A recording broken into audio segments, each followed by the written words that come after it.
Hello बच्चों hello बच्चों, शिखर academy की यूट्यूब ऑफिशियल ऐप पर आप सभी का बहुत बहुत स्वागत है। तो गुड इवनिंग सभी लोगों को। कैसे हैं आप सभी लोग? उम्मीद करते कि बहुत बढ़िया होंगे। आपको याद होगा कि हमारा चैप्टर चल रहा था, आज हमारी 4th क्लास है अपन लोगों की, और हम लोग पढ़ रहे थे इसमें पाचन तंत्र यानी कि डाइजेस्टिव सिस्टम के बारे में हम लोग पढ़ रहे थे। हमने ये पढ़ लिया था पूरे पाचन तंत्र की। हमने चूंकि शुरुआत में देखा था कि मनुष्य का जो पाचन तंत्र होता है वो 2 भागों से मिलकर बना होता, और फिर हमने उसमें देखा था कि पाचन की प्रक्रिया के कितने चरण होते हैं। तो 5 चरण होते हैं। कितने स्टेप होते हैं इसके? 5 चरण होते हैं। हमने सबसे पहले देखा था अंतर्ग्रहण, फिर देखा था अपन ने कौन सा देखा था, पाचन देखा था, फिर थर्ड अपन ने देखा था अवशोषण, फिर चौथा अपन ने स्वांगीकरण, और फिफ्थ और लास्ट कौन सा देखा था? बहिक्षेपण देखा था। ठीक है। जैसा कि हमने सभी लोगों ने सबसे पहले क्या देखा था, हमने देखा था कि मुख गुहा में क्या होता है, पाचन होता है। पाचन की प्रक्रिया हमारी जो माउथ कैविटी होती है वहां से शुरू हो जाती है, और यहाँ पर आपको पता माउथ कैविटी में लार निकलती है। लार में कई सारे एंजाइम होते हैं। फिर इसके बाद माउथ कैविटी के बाद भोजन खिसकता हुआ हमारी ग्रास नली से कहाँ पहुंचता है? हमारे स्टमक अर्थात अमाशय में पहुंचता है। अमाशय जो होता है वहां पर जठर ग्रंथियां पाई जाती जिनसे जठर रस निकलता है, और इस रस में होते थे प्रमुख एंजाइम होते थे जिनका नाम था पेप्सिन, रेनिन और गैस्ट्रिक लाइपेज। और अमाशय की ही दीवारों पर ऑक्सिनटिक कोशिकाएं पाई जाती जिनसे क्या निकलता है? HCl अर्थात हाइड्रोक्लोरिक अम्ल निकलता था। एक ये प्रश्न अभी रिसेंट में PSC पूछा गया था, HCl कहाँ से निकलता है? तो अमाशय से निकलता है। ठीक है। इसके बाद भोजन खिसक कर कहाँ पहुंचता है? आपको याद होगा ये हमारी पक्वाशय में पहुंचता है। पक्वाशय में जब भोजन पहुंचता है तो सबसे पहले पित्तरस आकर मिलता था, फिर उसके बाद पैनक्रियास जूस जिसे बोलते हैं अग्नाशय रस आकर भोजन में मिल जाता था। उसके बाद भोजन कहाँ पहुंचता था? छोटी आंत में।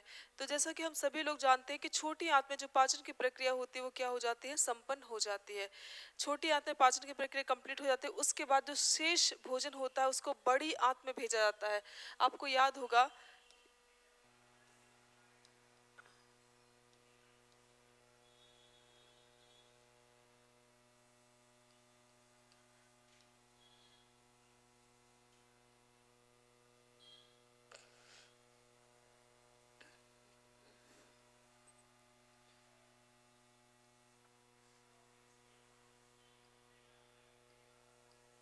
ठीक है। शेष भोजन कहाँ पहुंचता है? ये बड़ी आंत में पहुंच जाता है। बड़ी आंत में ये जो पार्ट होता है इसे क्या कहते हैं? रेक्टम कहते हैं। इसी को हम कहते हैं मलाशय। हिंदी में क्या कहा जाता है इसको? मलाशय। इसे मलाशय कहा जाता है। और रेक्टम में क्या होता है? भोजन को एकत्रित, मतलब भोजन क्या जो शेष बचा हुआ पदार्थ होता है उसको यहाँ पर या कह सकते हैं आप मल। ठीक है। तो यहाँ पर क्या होता है? ये एकत्रित होता है। उसके बाद समय समय पर क्या करते हैं? एनस के द्वारा यानी कि जो मल द्वार होता है उसके द्वारा क्या होता है? समय समय पर इसको बाहर निकाल दिया जाता है। तो बाहर निकालने की जो प्रक्रिया होती है उसे क्या कहा जाता है? बहिक्षेपण। क्या कहते हैं? बहिक्षेपण। ठीक है। तो ये हमारा पाचन की प्रक्रिया यहाँ पे कंप्लीट हो गई थी। हमने फिर देखा था छोटी आंत जो होती है उसके 3 भाग होते हैं। अब हम पढ़ते थोड़ा सा बड़ी आंत के बारे में पढ़ लेते हैं। किसके बारे में पढ़ते अपन? बड़ी आंत के बारे में हम पढ़ते हैं अपन। देखो बड़ी आंत जो होती है इसे कहते हैं बृहदांत्र कहते हैं। इसी को इंग्लिश में लार्ज इंटेस्टाइन क्या कहा जाता है? इसको लार्ज इंटेस्टाइन कहा जाता है। देखिएगा जो बड़ी आंत होती है, तो बड़ी आंत जो होती है यहाँ पर क्या होता है? शेष बचा हुआ भोजन भेजा जाता है, और यहाँ पर या आप कह सकते हैं अपचित भोजन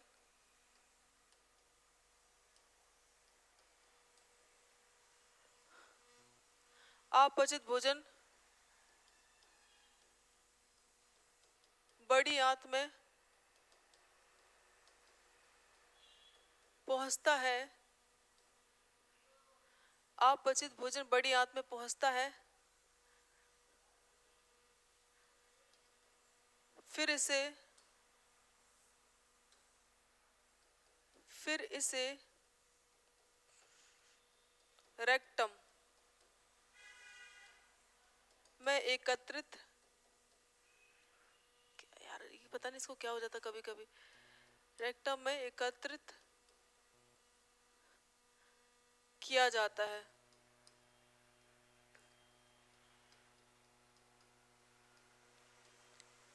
और समय समय पर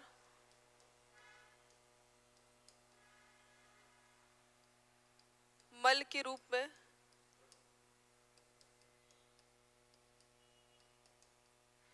बाहर निकाल दिया जाता है। ठीक है, तो ये बड़ी आंत में इतना ही काम होता है, याद रखिएगा। इसके बाद यहाँ पर सुनो, यहाँ पर एक और बहुत इंपॉर्टेंट काम होता है कि बड़ी आंत में क्या होता है, जो पानी होता है और मिनरल्स यानी कि जल एवं खनिज लवण का यहाँ पर क्या होता है, अवशोषण होता है, अर्थात एब्जॉर्प्शन किया जाता है। बड़ी आंत के भी कितने भाग होते हैं? There are 4 parts. बड़ी आंत के 4 भाग होते हैं। बड़ी आंत के 4 भाग होते हैं। कौन कौन से भाग होते हैं तो अपन समझ लेते इसको। असेंडिंग,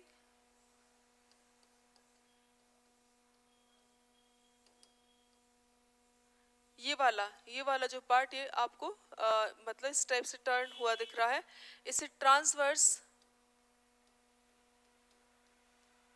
इसे क्या कहा जाता है? ट्रांसवर्स कहा जाता है। और ये नीचे की तरफ जो आता है इसे क्या कहते हैं? डिसेंडिंग कहते हैं।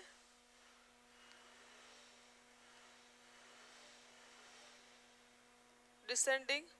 और ये वाला जो पार्ट होता है यहां से यहां, ये वाला, तो ये कौन सा कहलाएगा आपका? सिग्मोइड। सिग्मोइड।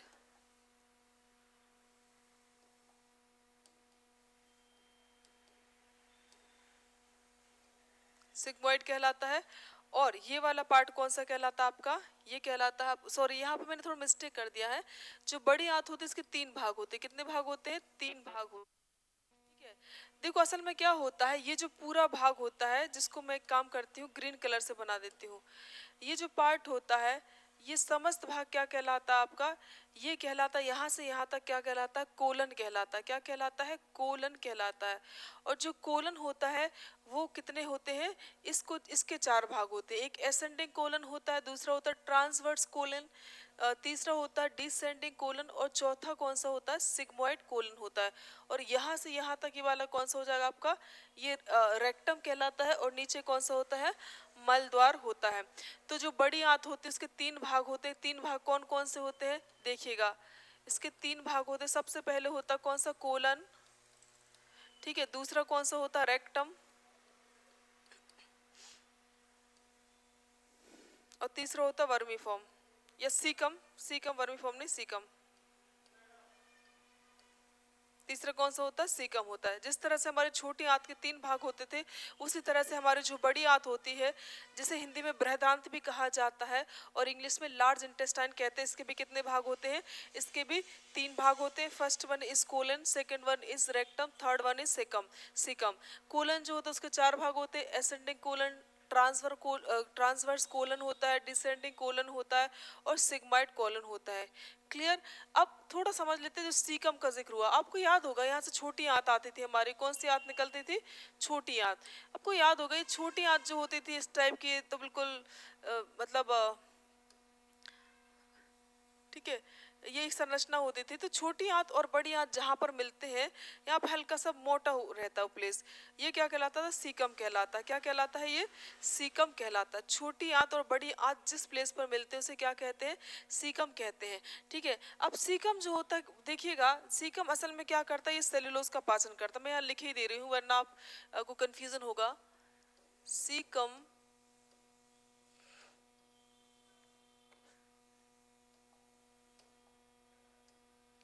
वह भाग होता है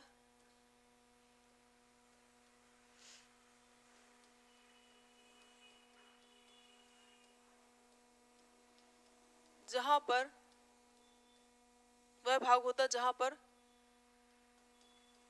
छोटी आंत और बड़ी आंत मिलते हैं। छोटी आंत और बड़ी आंत मिलते हैं, उसे क्या कहते हैं? वो सीकम कहलाता। सीकम करता क्या है? तो दोस्तों यह सेल्यूलोज का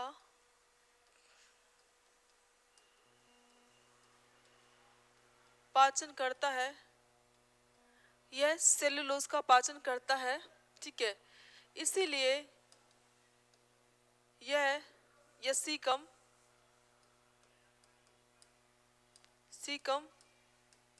मांसाहारी की तुलना में शाकाहारियों में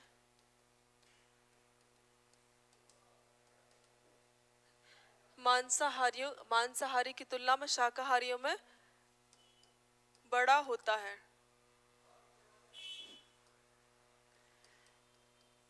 बड़ा होता है क्यों? अब हमने चूंकि यहाँ पे लिखा ना, अपन ने लिखा कि भाई क्या लिखा है, ये क्या काम करता है, तो सेल्यूलोज का पाचन करता है।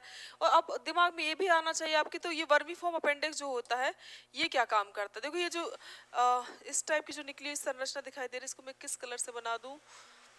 इसको मैं ब्लू बना देती हूँ। ये जो बाहर की तरफ इस टाइप से उभरी हुई संरचना रहती है, ये क्या कहलाती है? वर्मी फॉर्म अपेंडिक्स कहलाती है। ये क्या होता है? एक अवशेषीय अंग होता है, vestigial organ, vermi form appendix. और ये कैसा होता है? एक वेस्टिजियल ऑर्गन होता है। तो यहाँ पर ये लगभग आपका पाचन तंत्र यहाँ पर कंप्लीट हो जाता है। कुछ बेसिक सी बातें और देख लेते हैं कि कहाँ पर किसका पाचन होता है, ठीक है, सॉरी अवशोषण होता है।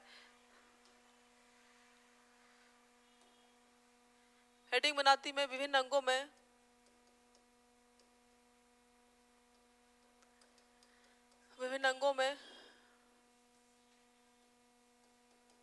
पोषक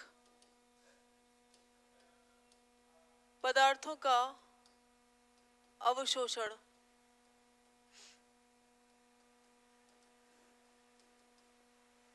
विभिन्न अंगों में पोषक पदार्थों का क्या? अवशोषण। सबसे पहले हम इसको क्या करते हैं? दो भागों में डिवाइड कर लेते हैं, ठीक है। एक तरफ हम क्या लिख लेते हैं? एक तरफ अपन लिख लेते हैं अंग का नाम। सबसे पहले अपन लिखते हैं माउथ कैविटी, मुख, ठीक है। अपनी जो माउथ या माउथ आप मुख गुहा कह सकते हैं। तो माउथ में किस किस की चीज का एब्जॉर्प्शन होता है? यहाँ पर कुछ औषधियों का, ठीक है, कुछ दवाइयों का कहाँ पर होता है? मुंह में अवशोषण होता है। इसके बाद दूसरा कौन सा लेते हैं अपन? अमाशय। दूसरा हमारा कौन सा आता है? अमाशय, जिसको हम स्टमक कहते थे, राइट। यहाँ पर क्या होता है? अमाशय में किस किस का अवशोषण होता है? तो यहाँ पर शर्करा यानी कि शर्करा, अल्कोहल,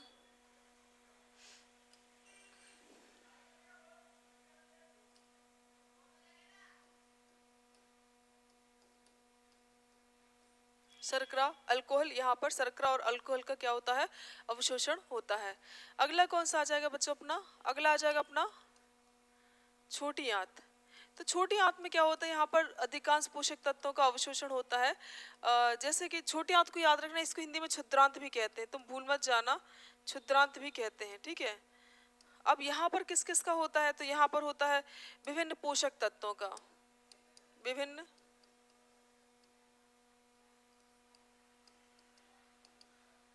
पोषक तत्वों जैसे विटामिन, अमीनो अम्ल जो कि प्रोटीन की इकाई होती है, अमीनो अम्ल, वसीय अम्ल एवं ग्लिसरॉल, वसीय अम्ल एवं ग्लिसरॉल।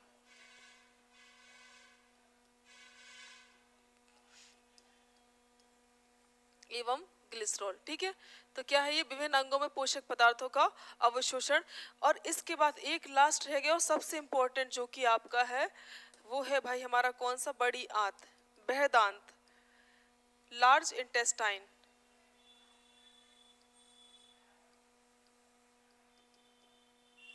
यहाँ पर किस किस का होता है? तो याद रखिएगा, यहाँ पर औषधियों, पानी, यहाँ पर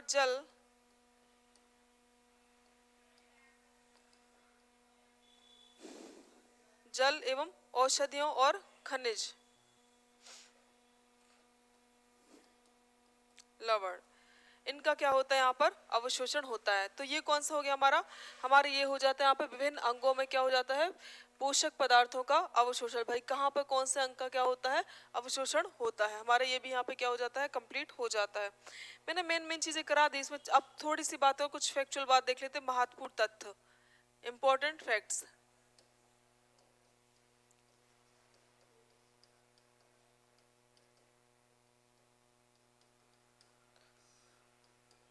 इंपॉर्टेंट फैक्ट्स। सबसे पहला दोस्तों हम फैक्ट देखते हैं, कौन सा देख लेते हैं सबसे पहला अपना। पहला, पाचन की प्रक्रिया कहाँ शुरू होती है? पाचन की प्रक्रिया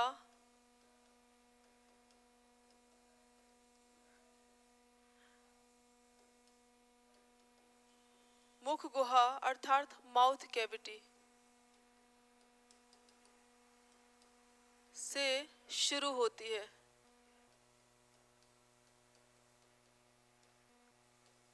पाचन की प्रक्रिया कहाँ शुरू होती है? माउथ कैविटी अर्थात मुख गुहा से क्या होती है? शुरू होती है। दूसरी बात, कार्बोहाइड्रेट का पाचन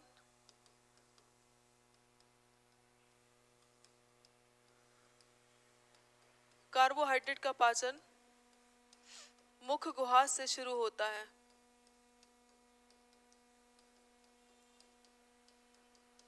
मुख गुहा से क्या होता है? शुरू होता है। दूसरा, प्रोटीन एवं वसा का पाचन।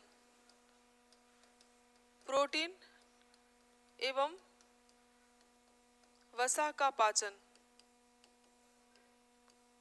अमाशय से स्टमक से शुरू होता है। से शुरू होता है। प्रोटीन एवं वसा का पाचन कहाँ से शुरू होता है? अमाशय से शुरू हो जाता है। इसके अलावा मल में दुर्गंध, मल पोटी जिसे कहते हैं, मल में दुर्गंध, इंडोल एवं स्केटॉल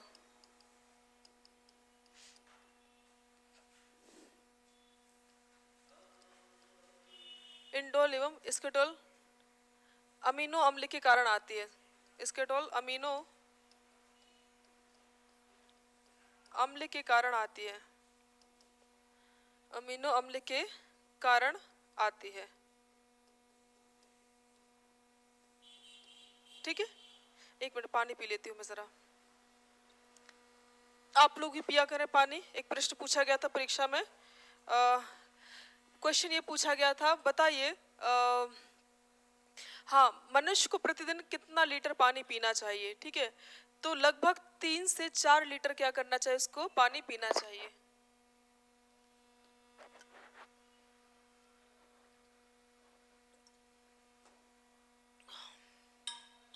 चलेगा। तो मल में दुर्गंध इंडोल एवं स्केटोल नामक अमीनो अम्ल के कारण आती है। कार्बोहाइड्रेट का पाचन अमाशय में नहीं होता है।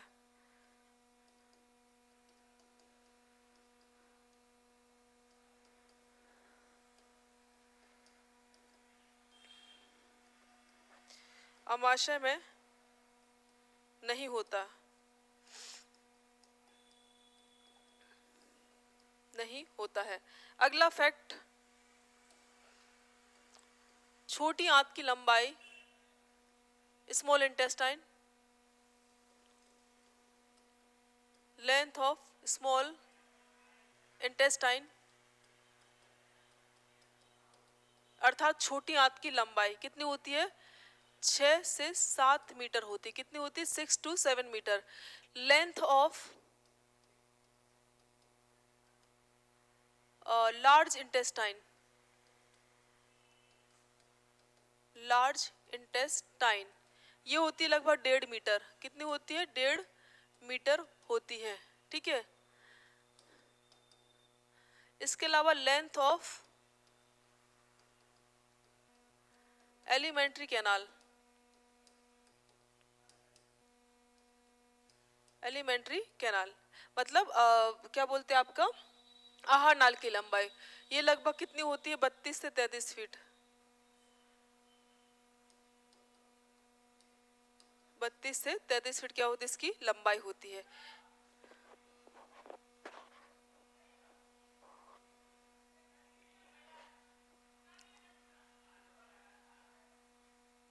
ठीक है, चलेगा।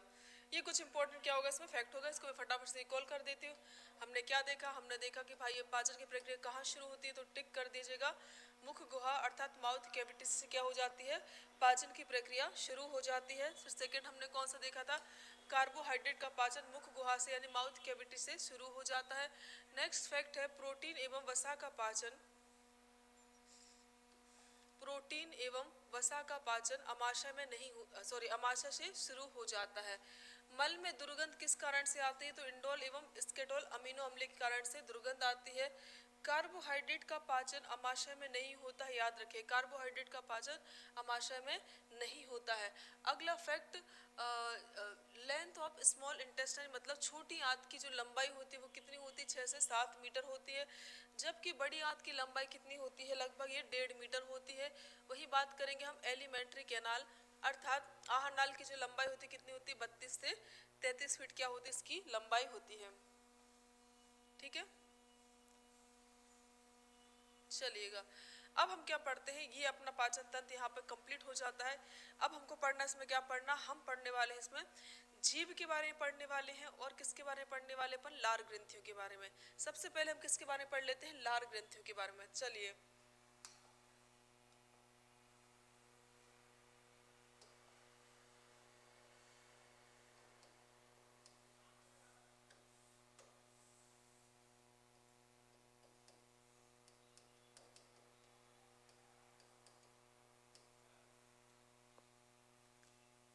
सलाइवरी ग्लैंड,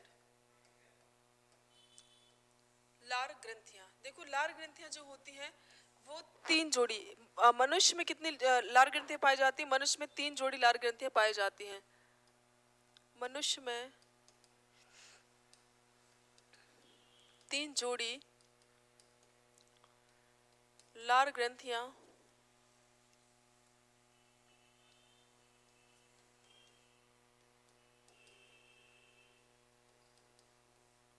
लार ग्रंथियां पाई जाती हैं।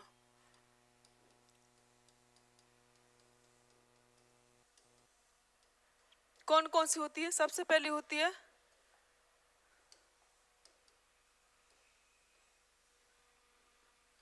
सबलिंगुअल, सबसे पहले कौन सी होती है, सबलिंगुअल। दूसरी होती है सब मैक्सिलरी, सब मैक्सिलरी होती है। एंड थर्ड वन इज, तीसरी भाई कौन सी होती है, सबसे ज्यादा इंपॉर्टेंट, सबसे ज्यादा पूछी जाने वाली जो है आपकी, ये तीसरी वाली है पैरोटिड। कौन सी होती है, पैरोटिड। तो मनुष्य जो होता है, प्रत्येक मनुष्य में कितनी जोड़ी लार ग्रंथियां पाई जाती है, 3 जोड़ी। इसका मतलब हुआ संख्या की अगर हम बात करेंगे तो संख्या में कितने हो जाएंगे, 6 हो जाएंगे। ठीक है, तो 3 जोड़ी लार ग्रंथियां पाई जाती है, पहली होती है सबलिंगुअल होती है, दूसरी होती है सब मैक्सिलरी, और तीसरी कौन सी होती है, पैरोटिड होती है। देखिए सबलिंगुअल जो होती है, ये इसके बारे में समझ लेते हैं। सबलिंगुअल कहाँ पाई जाती है, तो ये जीभ के नीचे पाई जाती है। कहाँ पाई जाती है, यह है जीभ के नीचे पाई जाती है, जबकि सब मैक्सिलरी जो होती है वो दोनों जबड़ों के मिलने वाले स्थान पर, ठीक है, ऊपरी जबड़ा और ये निचला जबड़ा, इनके मिलने वाले प्लेस पर। तो यह है ऊपरी एवं निचले जबड़े के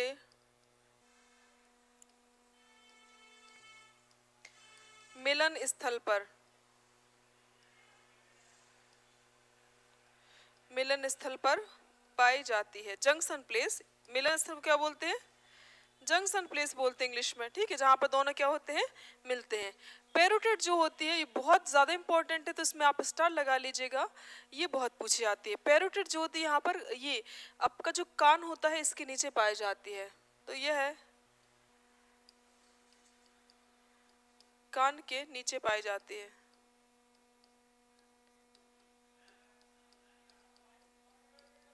यह कान के नीचे पाई जाती है। आपने देखो मम्स होता है, मम्स होता है, मम्स मम्स नामक वायरस से होता है। इसमें जिसको हम क्या कहते हैं, गलसुआ भी कहते हैं।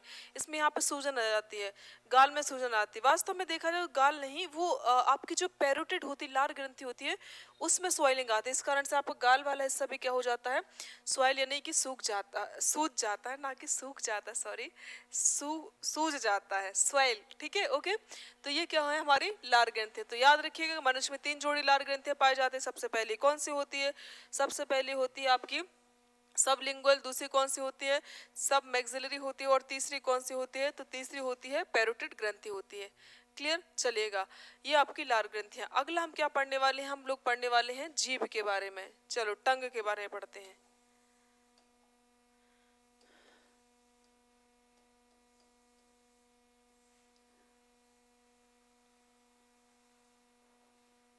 TONGUE,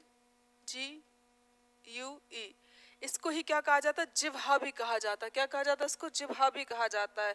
तो जीभ देखो, आप सभी लोग जानते हैं जीभ जो होता है ये कैसा होता है, हमारा जो ये हमारे जीभ का जो अग्रभाग होता है वो कैसा होता है, स्वतंत्र होता है, यानी फ्री होता है। आप देखिए जीभ जो आगे की तरफ होती है पूरी तरह से कैसी होती है, फ्री होती है। जबकि इसका पिछला जो हिस्सा होता है ये हाइड बॉन्ड के द्वारा अर्थात कंठीला अस्थि के द्वारा जुड़ा रहता है। तो जीभ का अग्रभाग,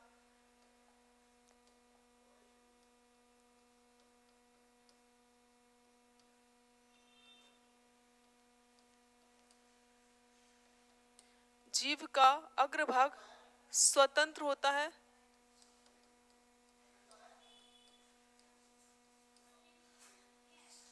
जीभ का अग्रभाग स्वतंत्र होता है, जबकि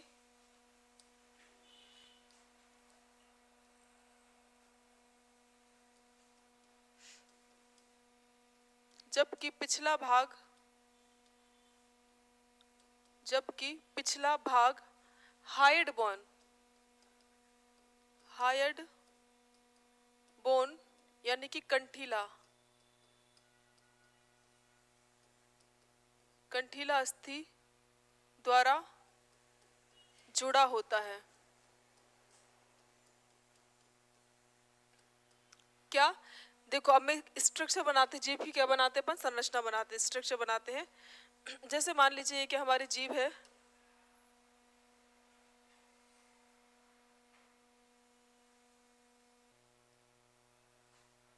ये मान लीजिए हमारी क्या है, जीभ है। अब जैसा कि आप सभी लोग जानते हैं जो जीभ होती है यहाँ पर आपको पता है पीछे की ओर किससे जुड़ी होती है, कंठिका अस्थि से जुड़ी होती है। जबकि इसका अगला वाला भाग जो होता है, अगला वाला यानी कि अग्र हिस्सा जो होता है वो कैसा होता है, वो फ्री होता है।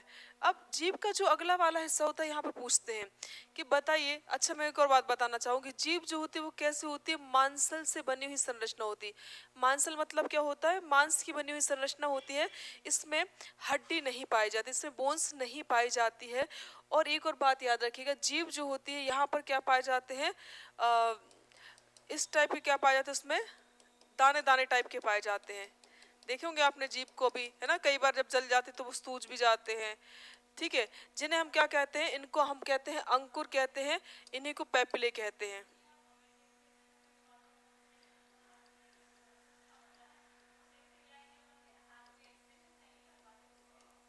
इसे क्या कहते हैं, पेपले कहा जाता है। वास्तव में पेपले जो होते हैं क्या कहते हैं, टेस्ट बड कहते हैं, टेस्ट बड्स कहा जाता है, टेस्ट बड कहा जाता है इनको। तो जीव जो होती है इस पर क्या पाया जाता है, इस पर दाने दाने नुमा संरचना पाई जाती है, जिन्हें पेपले या अंकुर कहा जाता है। इनको ही टेस्ट बड यानी कि स्वाद कलिकाएं कहा जाते हैं। प्रत्येक मनुष्य की जीभ में इनकी संख्या लगभग 2000 से लेकर कितनी होती है, 9000 तक होती है। तो कभी आपसे पूछ ले तो जीभ में लगभग 2000 से 9000 लिख देती मैं यहाँ पर, जीभ में लगभग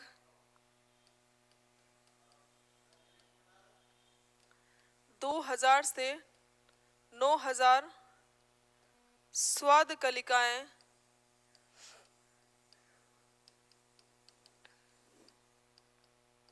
पाई जाती हैं। जीभ में लगभग 2000 से 9000 क्या पाई जाती हैं, स्वाद कलिकाएं पाई जाती हैं। याद रखिएगा। अब चूंकि मैं आपको बताना चाहूंगी,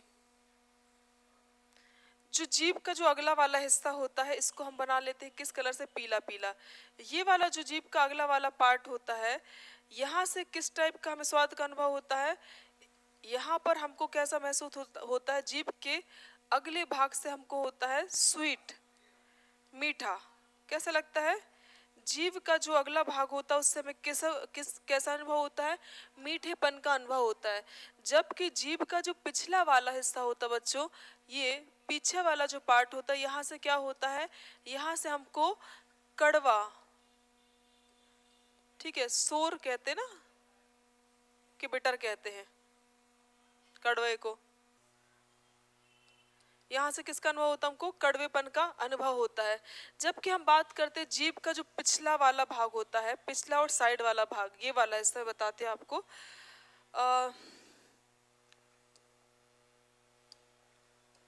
जीभ का ये हिस्सा, ये जो पिछला और पार्श्व भाग जो होता है, कैसा? पिछला और पार्श्व भाग जो होता है, यहाँ से कैसा अनुभव होता है? यहाँ से हमको अनुभव होता है खट्टा। जैसे आप कई बार आपने देखा होगा, हम इमली का नाम सुनते, नींबू का नाम सुनते, कैसा लगने लगता? खट्टा, मुंह में खट्टा खट्टा। उसको देखकर आप देखना, कोई दूसरा इंसान खा रहा होगा इमली वगैरह को, और आप उसको जब देखोगे तो आपको ऑटोमेटिक क्या हो जाएगा? खट्टा खट्टा लगने लगेगा अपने।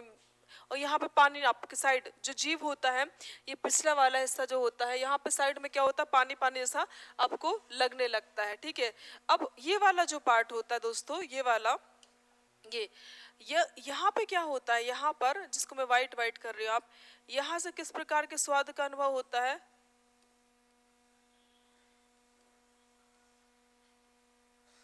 यहाँ से किस प्रकार के स्वाद का अनुभव होता है? तो ये वाला जो भाग होता है आपका अग्र पार्श्व भाग, इसे हिंदी में क्या कहते हैं? अग्र पार्श्व भाग, अग्र पार्श्व भाग। इससे कैसा अनुभव होता है? इससे नमकीन टेस्ट आता है। कैसा आता है? नमकीन टेस्ट आता है। आई बात समझ में? तो एग्जामिनर आपसे पूछेगा, बताइए जीभ जीभ के अगले हिस्से से हम, या फिर ऐसा पूछे कि बताओ मीठेपन का अनुभव कहाँ से होता है, तो जीभ के अगले वाले हिस्से से होता है, जो हमने कैसा बना रखा है? जुगनी कलर का बना रखा है, जुगनू जो भी है, आप पता नहीं क्या बोलते हैं, जुगनू बोलते हैं आप लोग, कि कुछ और भी बोलते हैं इसको? हाँ, ठीक है। तो इससे हमें कैसा होता है? इससे हमको भाई स्वीट का अनुभव होता है, मीठेपन का यहाँ पर क्या होता है? अनुभव होता है, ठीक है। जबकि कड़वेपन का अनुभव कहाँ से होता है? जीभ के पिछले वाले हिस्से से हमें कड़वेपन का अनुभव होता है।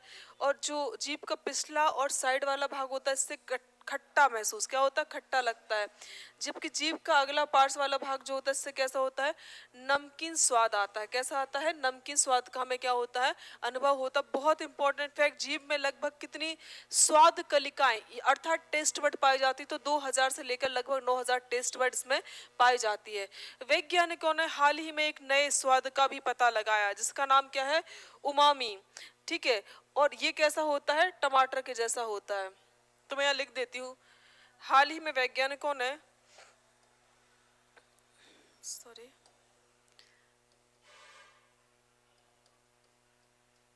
हाल ही में वैज्ञानिकों ने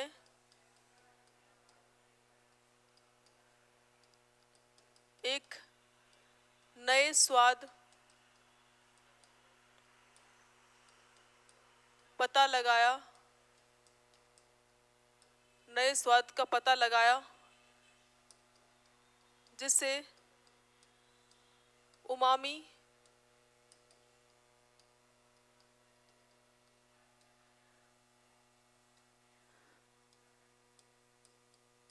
कहा जाता है, ठीक है। और ये कैसा होता है? टमाटर के जैसा।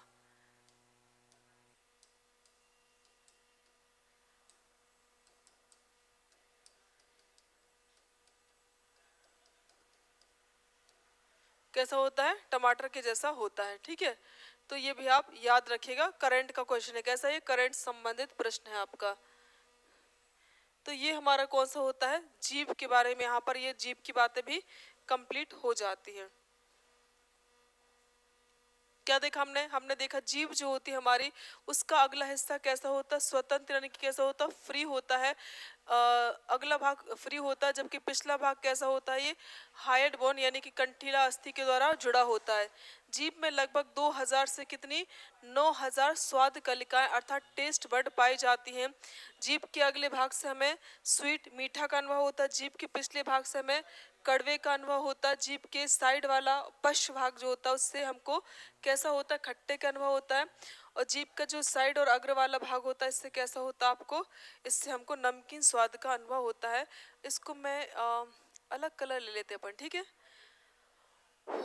कौन सा कलर ले ले भाई, इसको रेड ले लेते हैं। क्या ले लेते हैं अपन, रेड ले लेते हैं।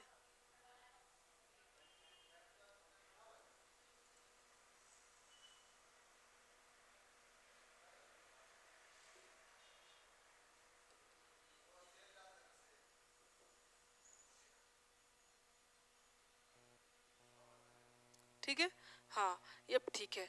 चलो अब हम क्या पढ़ने वाले हैं, अब हम पढ़ेंगे दांत के बारे में, ठीक है। दांत, तो यहाँ पर अपना डाइजेस्ट सिस्टम पूरी तरह से कंप्लीट हो जाएगा और अगली क्लास में हम कोशिश करेंगे कि इससे संबंधित प्रश्न कर लेते हैं, तो ये आपका पूरा कंप्लीट हो जाएगा, ठीक है। दांत, दांत, दांत को क्या कहा जाता है, इसको टीथ कहते हैं। हम क्या कहते हैं, दांतों को हम टीथ कहते हैं। देखिएगा दांत के बारे में आप सभी लोग जानते हैं। दांत जो होते हैं हम सभी को पता है, हम इससे क्या करते हैं, चबाने का कार्य करते हैं। दांतों का अध्ययन क्या कहलाता है, ओडोंटोलॉजी कहलाता है। क्या कहलाता है, ओडोंटोलॉजी। सबसे पहला क्वेश्चन यहीं से बन जाता है, दांतों का अध्ययन।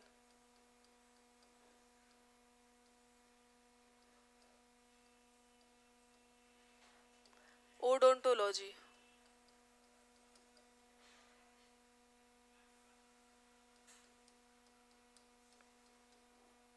दांतों का अध्ययन क्या कहलाता है, ओडोंटोलॉजी कहलाता है।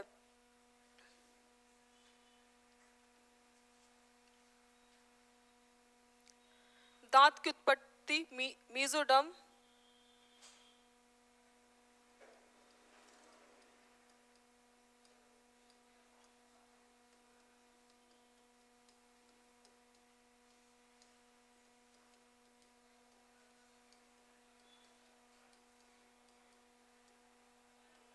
दांत की उत्पत्ति कैसे होती है, मीजोडर्म से होती है, ठीक है। अब हम बात करते हैं इसकी विशेषताओं की, प्रॉपर्टीज की बात करते हैं,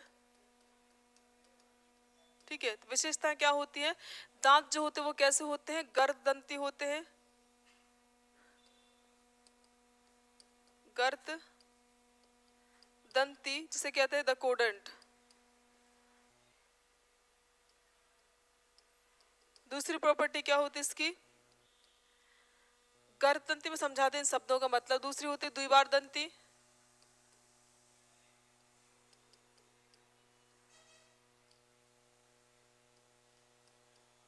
डिप्यूडेंट,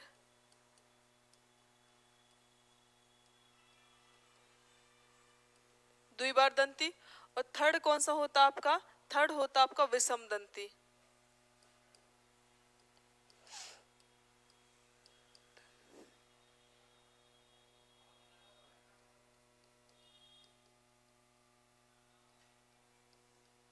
विषम दंती। तो हमने क्या देखा, हमने अभी देखा, फिलहाल देखा दांतों का अध्ययन क्या कहलाता है, ओडोंटोलॉजी कहलाता है। दांतों की उत्पत्ति किस प्रकार की उत्तक से हुई, तो मीजोडर्म से हुई। और दांत की विशेषता में हमने देखा ये 3 प्रकार की विशेषताएं रखता है। सबसे पहला कैसा होता है, गर्द दंती जिसे क्या बोलते हैं, द कोडोंट कहा जाता है। द्विबार दंती मतलब होता है डिप्यूडेंट। और तीसरा कौन सा होता है, विषम दंती, इसको बोलते हैं हेट्रोडेंट कहा जाता है, ठीक है। अब इन सब के बारे में हम क्या करने वाले हैं, इन शब्दों का मतलब पढ़ने वाले हैं। देखो गर्द दंती मतलब क्या होता है, जो मनुष्य के दांत होते हैं वो गर्द अर्थात जबड़े में क्या होते हैं, धसे हुए रहते हैं। क्या होते हैं, आपने देखा हमारे दांत कैसे होते हैं, जबड़ों में धसे हुए रहते हैं। द्विबार दंती मतलब क्या होता है, जो हमारे दांत होते हैं, मनुष्य के जो दांत होते हैं हमारे जीवन काल में कितनी बार आते हैं, 2 बार आते हैं। कितनी बार आते हैं, 2 बार आते हैं। और विषम दंती का मतलब होता है there are 4 types of teeth in human. मनुष्य में 4 प्रकार के दांत पाए जाते हैं। कैनाइन आपने सुना होगा, ठीक है। दूसरा कौन सा आपका होता है, इंसीजर्स होता है। फिर आपका प्रीमोलर होता है। फिर कौन सा होता है, मोलर होता है। इनको हम पूरा समझेंगे, इनका दंत सूत्र भी हमको पढ़ना है, ठीक है। मनुष्य में पढ़ना है, कुछ पढ़ेंगे भाई कि घोड़े में कितने दांत होते हैं, मनुष्य में कितने, बिल्ली में कितने, इनकी संख्या भी हमको याद रखनी है। तो आज हम क्लास को यहीं रोकते हैं, कल इसको कंटिन्यू करेंगे, ठीक है। तो चलिए फिर कल मिलते हैं, तब तक के लिए अपना ख्याल रखें। आप सभी लोग स्वस्थ रहिए, खुश रहिए और अच्छे से पढ़ाई करते रहिए। जय हिंद, जय भारत सभी को।